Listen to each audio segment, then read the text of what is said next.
Part 2, we built a neural network. Layers of neurons, each drawing a straight line, combining into complex decision boundaries. We traced a forward pass, data in, prediction out. But we skipped the hard part. We assumed the weights were already correct. They weren't. The network started with random weights. Random weights give random predictions. So how does it go from random to accurate? Let's go back to our student example. Hours studied, hours slept, predict pass or fail. We know this student failed. The correct answer is 0.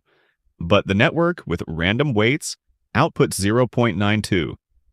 It's confident the student passed. It's wrong. We need a way to measure how wrong it is. Not just wrong, how wrong, as a number. If the prediction is 0.92 and the truth is 0, that's very wrong. If the prediction is 0.1 and the truth is 0, that's only a little wrong. We need a formula that turns the gap between prediction and truth into a single number.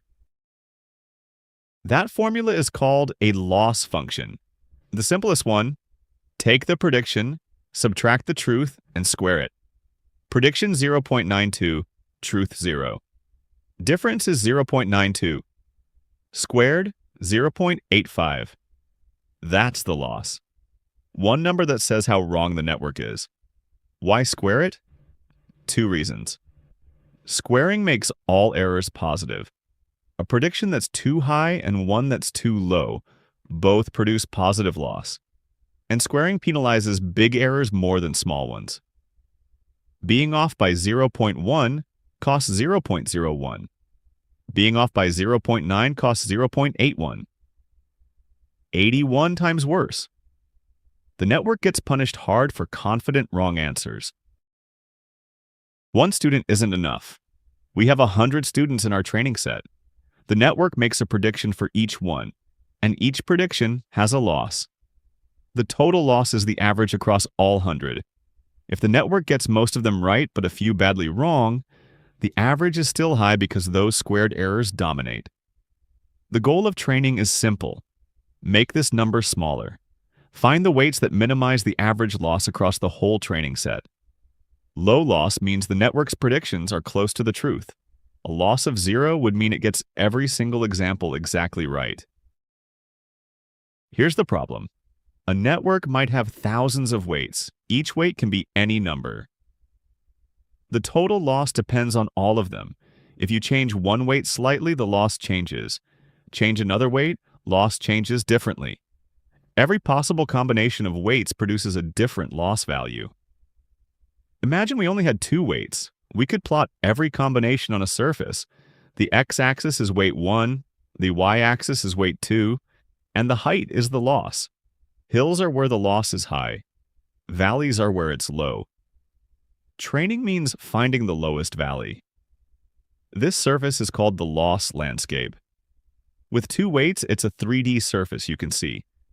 With 1,000 weights, it's a 1,000-dimensional landscape. You can't visualize it, but the math works the same way. There's still a lowest point, and you still need to find it. You could try random weight combinations and keep the best one. But with thousands of weights, the number of possible combinations is astronomical. Trying them all isn't an option. Instead, the network uses a smarter strategy. It starts at a random point on the landscape and figures out which direction is downhill. Then it takes a step in that direction. How does it know which direction is downhill? Calculus. The gradient is a vector that points in the direction of steepest increase. Go the opposite direction, and you're heading downhill as fast as possible. That's it. Compute the gradient, go the other way. Repeat. Picture standing on a hillside in thick fog. You can't see the valley, but you can feel the slope under your feet. You take a step in the steepest downhill direction. Feel the slope again. Step again. Eventually, you reach a flat spot, a valley. You may not have found the deepest valley on the whole mountain, but you found a low point. There's a critical detail. How big should each step be? This is controlled by a number called the learning rate. A large learning rate means big steps. You move fast, but you might overshoot the valley entirely. Step right over it and end up on the other side, or even higher than where you started. A tiny learning rate means small, careful steps. You'll get to the valley eventually, but it takes forever. Thousands of steps to cover ground you could have crossed in 10. In practice, training might take weeks instead of hours. The right learning rate is somewhere in between. Big enough to make progress, small enough to not overshoot. Finding a good one is more art than science. Typical values are around 0.001 to 0.01. And many modern training setups change the learning rate during training, starting large and shrinking it as you get closer to the valley. Now we can put it all together. Training a neural network is a loop. Step 1. Forward pass. Feed the training data through the network and get predictions. Step 2. Compute the loss. Compare predictions to the true answers. Step 3. Compute the gradient. Figure out which direction is downhill for every weight. Step 4. Update the weights. Nudge each weight in its downhill direction by the learning rate. Then repeat. Each full pass through the training data is called an epoch. After one epoch, every student has been seen once. But one pass usually isn't enough. The network trains for tens or hundreds of epochs. Each epoch, the loss drops a bit more. The predictions get a bit better. Weights that started random gradually settle into values that actually work. One detail we've glossed over. Computing the loss and gradient for every example in the training set on every step is expensive. If you have 1,000,000 training examples, that's 1,000,000 forward passes per gradient update.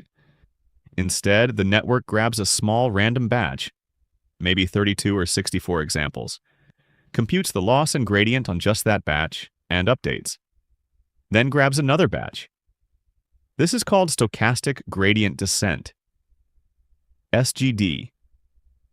The gradient from a small batch is noisier, like it's an estimate, not exact. But that noise is actually helpful.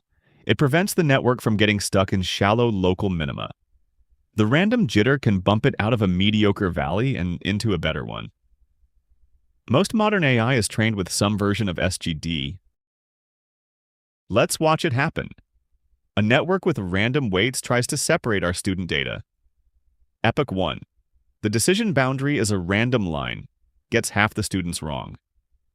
Epoch 5. It's shifted, getting most right. Epoch 20. The boundary curves around the data, fitting the pattern. Epoch 50. Clean separation.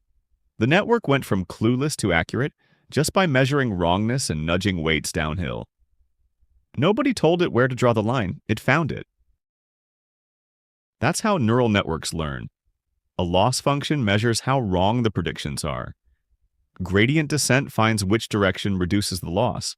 The learning rate controls step size. And the training loop repeats: forward pass, compute loss, compute gradient, update weights, until the network converges. Random weights in, trained model out. But we hand-waved a critical step. We said compute the gradient. Figure out which direction is downhill for each weight. With 5 weights, that's manageable. With 1,000,000 weights, how do you efficiently compute a gradient for every single one? You can't just wiggle each weight and check. There's an algorithm that does it in one backward pass through the network, and it's the reason deep learning works at all. That's part 4, backpropagation.